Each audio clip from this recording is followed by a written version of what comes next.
Welcome, welcome, welcome. That was an intermission, that little video that you had.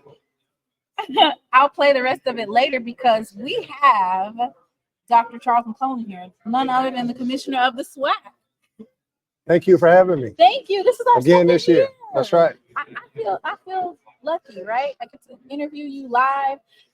Everybody has a lot of questions for you. Sure. The first one being, of course, the breaking news announcement that we're moving the basketball tournament to Atlanta.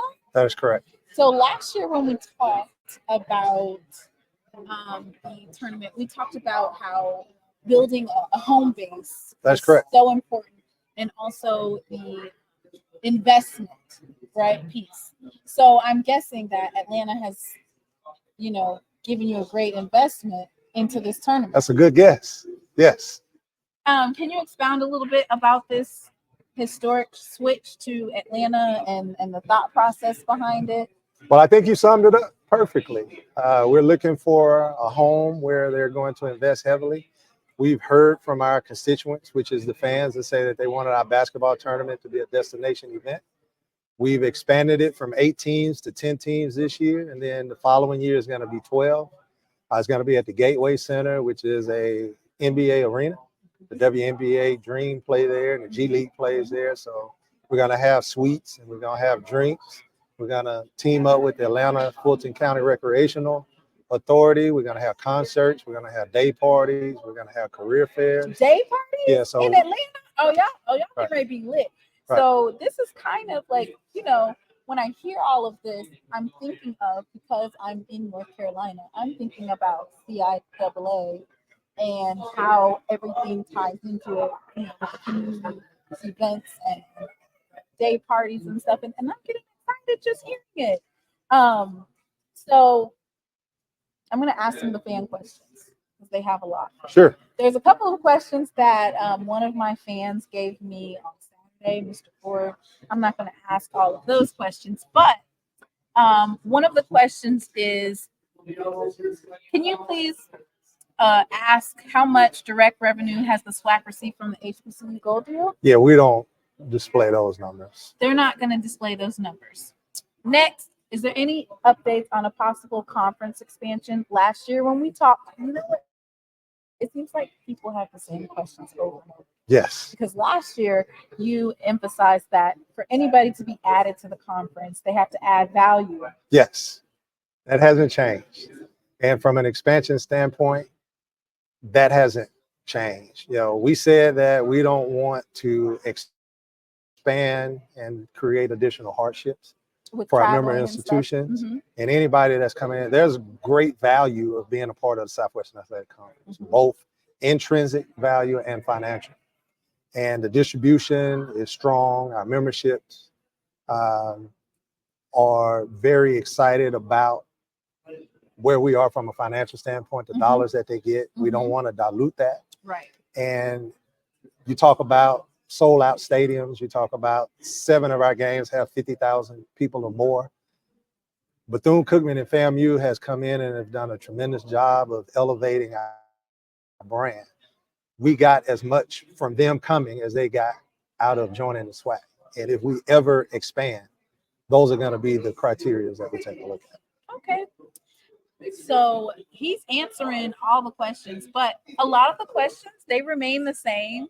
So that means when I do my little spiel on my podcast and I say that Commissioner McClelland said X, Y, and Z, that means that it holds the same. This holds true because I get asked the same questions over and over, and I just repeat what you told me last year. Yeah, and I'm looking at Stephen.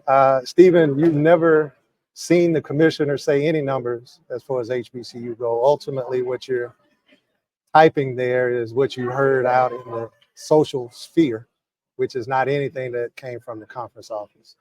No conference office, whether it's the SEC or the SWAC, gives publicly the numbers from their deals. Right. It allows others to negotiate against you. Right. So it is not a real good tactic to do so, because if you put numbers out there, you have now limited your ability to get and maximize your revenue. Okay. So Commissioner, congratulations on getting your extension to 2032. Can you elaborate a little bit about some of the, well, not too much, but some of the things that you're looking to do in the SWAC in terms of like possibly growing it?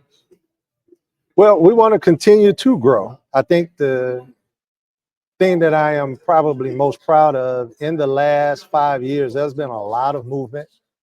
There's been a lot of inconsistencies within Division I. You have the House settlement. You have conferences that have lost teams. You have conferences that have to merge with other conferences. You have those that have lost television deals. And the Southwestern Athletic Conference has been one of the most stable conferences, FCS or FBS as well. I keep saying it, that right. The SWAC is bar none, especially when we talk in terms of FCS level. When we talk about notoriety as in the name, the SWAC is, up there. And I think that it's important to continue to flourish, and you've done an excellent job at doing that. Is there any way, or do you think that it is a possibility that you guys will get rid of divisions, or are the divisions more so to keep the financial piece, with traveling and stuff, to a minimum? Well, part of the division when we brought in FAMU and Bethune-Cookman was obviously to keep travel down across the board. Mm-hmm. But we cross over in football. Mm-hmm. One of the things that I've said this time and time again, oftentimes people say the commissioner did this, the commissioner did that. The commissioner doesn't make these decisions. Right. The decision starts with the sports groups to the ADs, SWAs, to the president.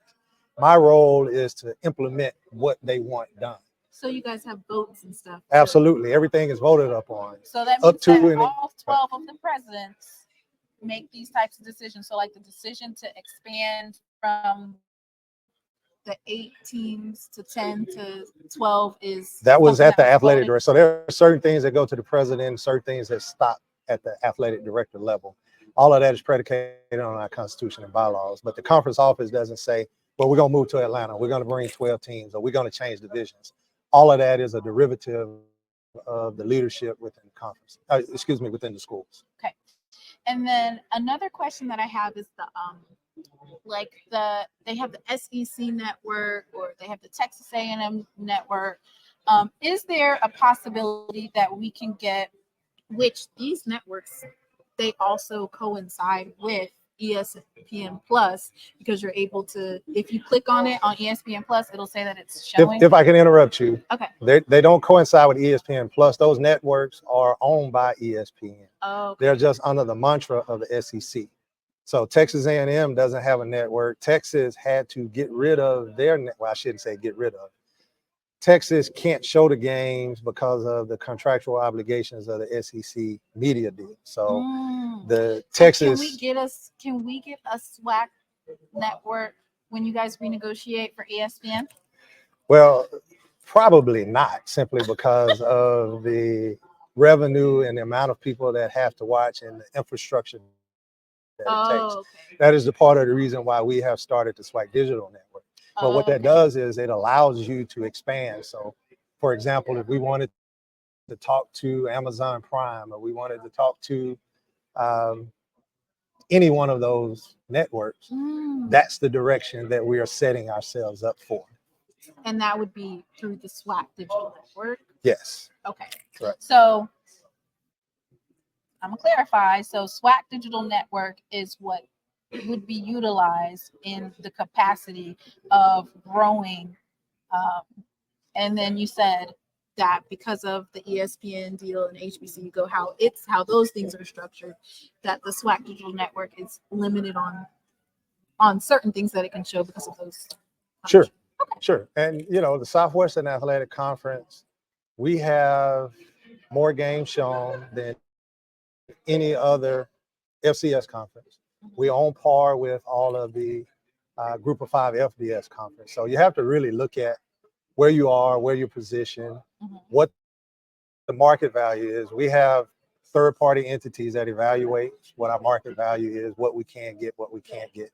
And we do the same as those major conferences, and we will continue to do that. Okay.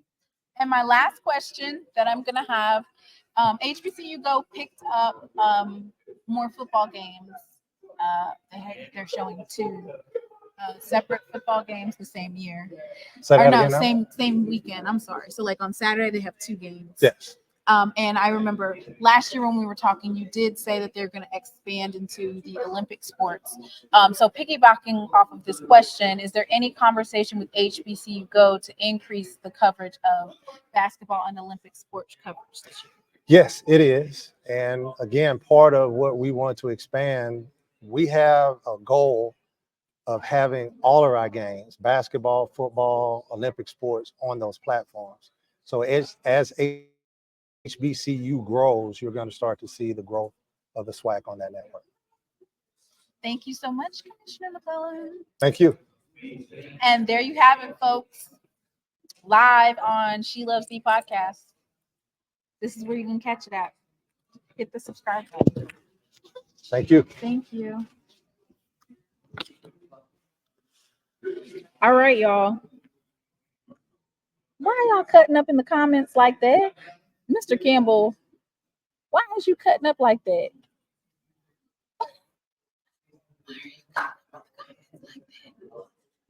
Don't be over here embarrassing me. Y'all behave.